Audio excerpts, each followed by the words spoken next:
বর্ষাকালের আকাশটা খুবই সুন্দর এবং স্বচ্ছ। কিছুক্ষণ আগেই এক পশলা বৃষ্টি হয়ে গেছে। সাদা মেঘের ভেলা এখনো কাটেনি। মেঘ দেখে মনে হয় আকাশটা নিচে নেমে এসেছে, একটু পরেই হয়তো আবারও বৃষ্টি নামবে। আজ আমরা যাচ্ছি জয়পুরহাট জেলার পাশের জেলা নওগাঁর একটি বিল ভ্রমণে। বিলটি সম্প্রতি খুবই ভাইরাল হয়েছে। এই বিলের নাম হচ্ছে ঘুকশির বিল।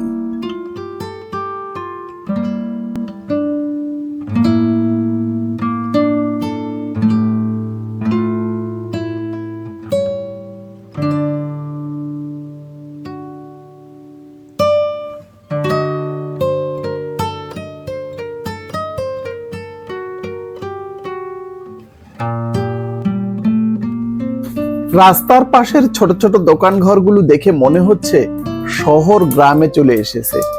এখন আর মানুষের ছোট ছোট প্রয়োজনীয় জিনিসগুলো কিনতে শহরে যেতে হয় না।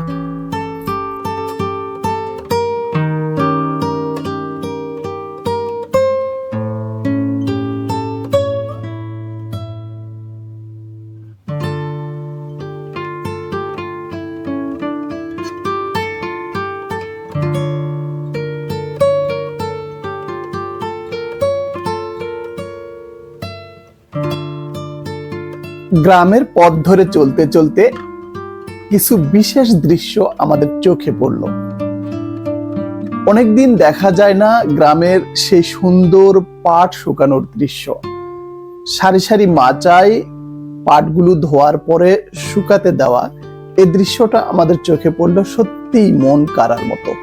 একসময় এই বাংলাদেশে পাটের কি রমরমা বাণিজ্য ছিল, পাটকে কেন্দ্র করে কত লোকের কর্মসংস্থান হয়েছিল, পাটের জন্য বিভিন্ন কলকারখানা গড়ে উঠেছিল। এই বাংলাদেশের পাটজাত পণ্য পৃথিবীর বিভিন্ন বাজার একসময় দখল করেছিল।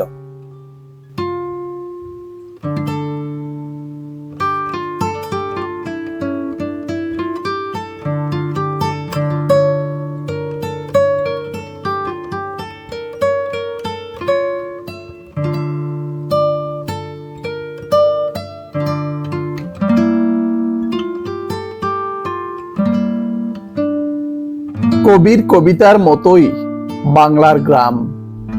আঁকা বাঁকা পথ ধরে আমাদের অটোরিকশা এগিয়ে যাচ্ছে, বাঁশঝাড়, ঝাউ গাছ।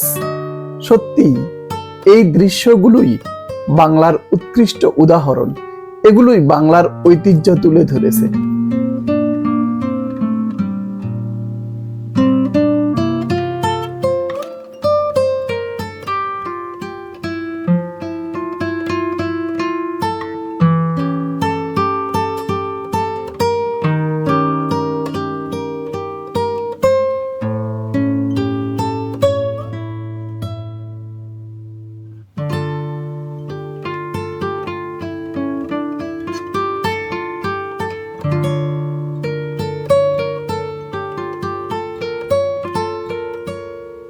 এখন বর্ষাকাল হওয়ায় গ্রামের এই ডোবা খালগুলো বৃষ্টির পানিতে ভরে গেছে।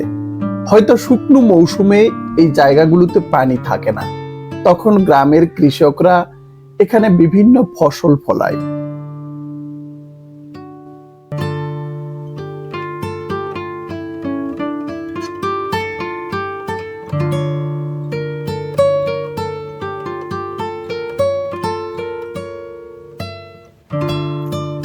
এখন তো দেশি মাছ বাজারে পাওয়াই যায় না।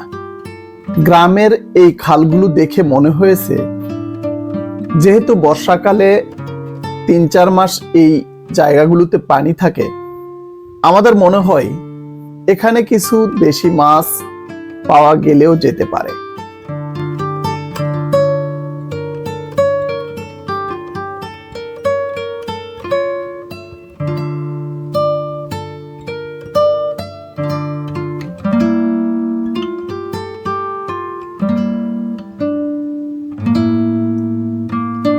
আমরা যারা গ্রামে বড় হয়েছি, আমাদের কাছে এই দৃশ্যগুলো খুবই সাধারণ।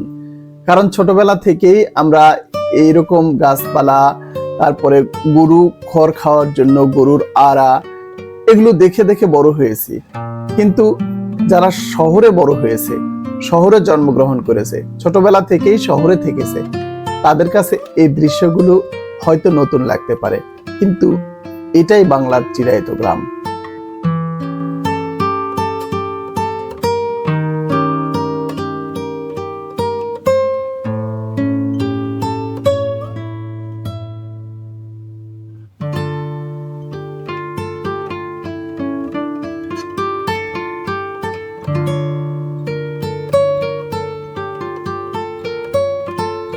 আমরা যারা ৮০-র দশক কিংবা ৯০-এর দশকে জন্মগ্রহণ করেছি, তারা কিন্তু গ্রামেই বড় হয়েছি। গ্রামের সেই মিঠু পথ বলতে যেটা বোঝায়, সেই পথ ধরেই হেঁটে হেঁটে স্কুলে গিয়েছি। কিন্তু এখন সে চিত্র পাল্টেছে। এখন গ্রামের রাস্তাগুলো পিচঢালা পথ হয়েছে, মানুষের জীবনযাত্রার মান পরিবর্তন হয়েছে, সবার লাইফ স্টাইল চেঞ্জ হয়েছে। গ্রামের কৃষকরাও এখন তারা আধুনিক জীবন যাপন করে।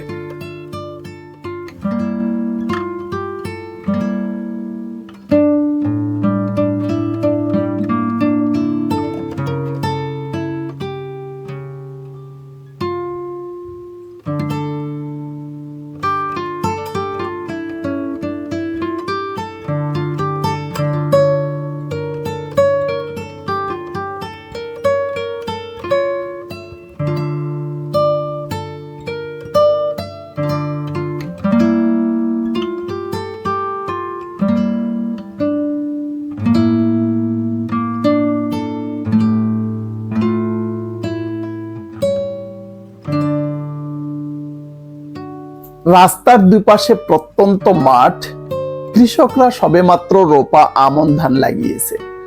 ছোট ছোট কচি ধানের পাতাগুলো বাতাসের সাথে দোল খাচ্ছে। মনে হচ্ছে বাতাস এবং এই কচি ধানের ডগাগুলো পিটালি করেছে।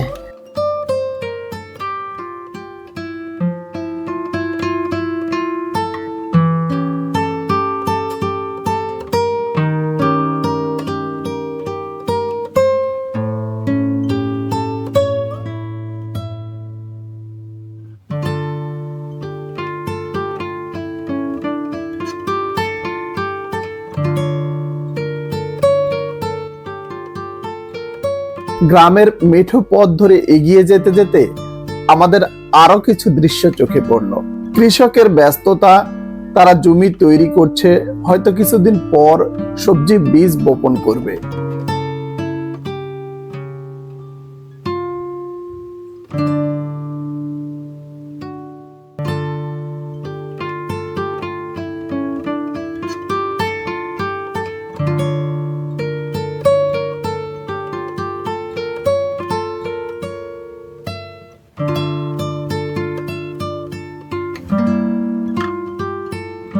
আজকাল গ্রামও অনেক সমৃদ্ধ হয়ে গেছে।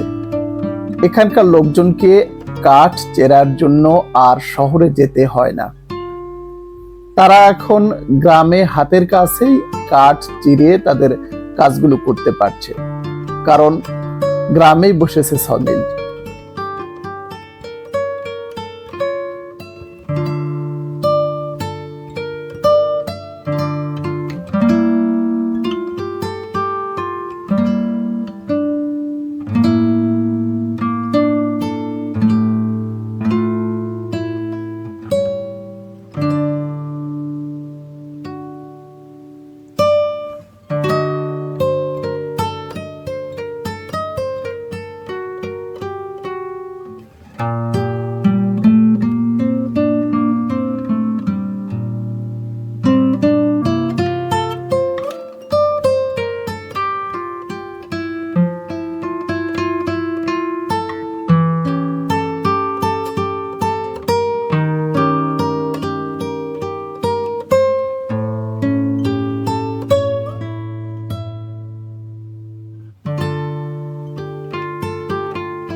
চলতে চলতে আমরা একটা 4 মাথা রাস্তার মোড় পাইলাম। এখানে আমরা কিছুক্ষণ দাঁড়ালাম।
আমাদের অটোরিকশার ড্রাইভার, তার অটোর একটু সমস্যা হয়েছিল, উনি সেটা নিজে হাতে ঠিক করলেন।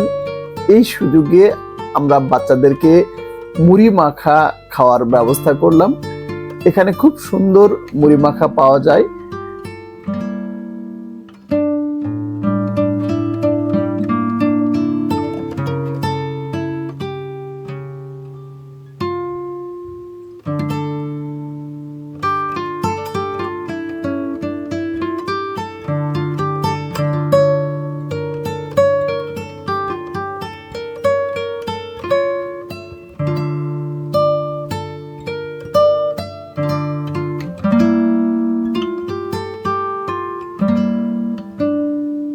বাড়িতেও মুড়ি মাখা খাই, কিন্তু এতটা মজা লাগে না। কিন্তু বাইরে যখন মুড়ি মাখা কিনে নিয়ে খাই, তখন এটা অন্যরকম এক মজা। জানি না তাদের হাতে কি জাদু আছে, হয়তো অন্যরকম কোনো একটা মশলা জাতীয় কিছু দিয়ে তারা মাখায়, একটা অন্যরকম টেস্ট। যারা বাইরে মুড়ি মাখা খেয়েছেন তারা অবশ্যই জানেন যে বাড়ির চেয়ে এর টেস্টটা আলাদা হয়।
মুড়ি মাখা খাওয়ার পর এখানে রাস্তার পাশে সম্ভবত একটা সরকারি টিউবওয়েল আছে, আমরা সেখানে পানিও খেয়ে নিলাম।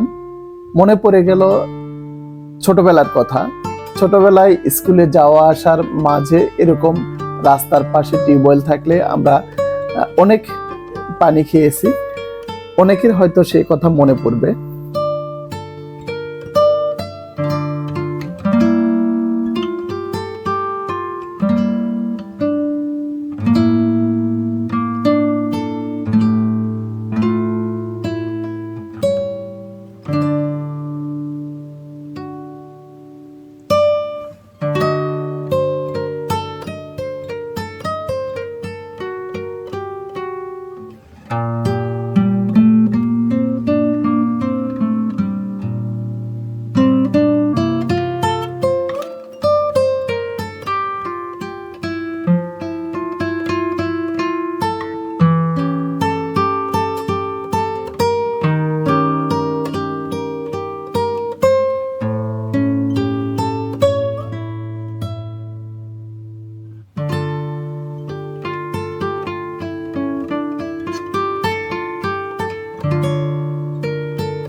এই পানের দোকানদার ভাইকে কিন্তু আমার দারুণ লেগেছে। মুড়ি মাখা এবং চা খাওয়ার পর আমরা দু একজন এখান থেকে পানও খাইলাম। কি যত্ন নিয়ে উনি পান রেডি করছে, মানে সিনারিটাই একটু অন্যরকম। আমার সবচেয়ে ভালো লেগেছে, খুবই আরাম আয়েসে তিনি পান চিবোতে চিবোতে কাস্টমারদের জন্য পান রেডি করছেন।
আলহামদুলিল্লাহ আমাদের জার্নিটা খুবই সুন্দর এবং গোছালো হয়েছিল। আজ এ পর্যন্তই। অন্য কোনো দিন অন্য কোনো ডকুমেন্টারি ক্লিপ নিয়ে আপনাদের সামনে হাজির হব। সে পর্যন্ত ভালো থাকবেন। আল্লাহ হাফেজ।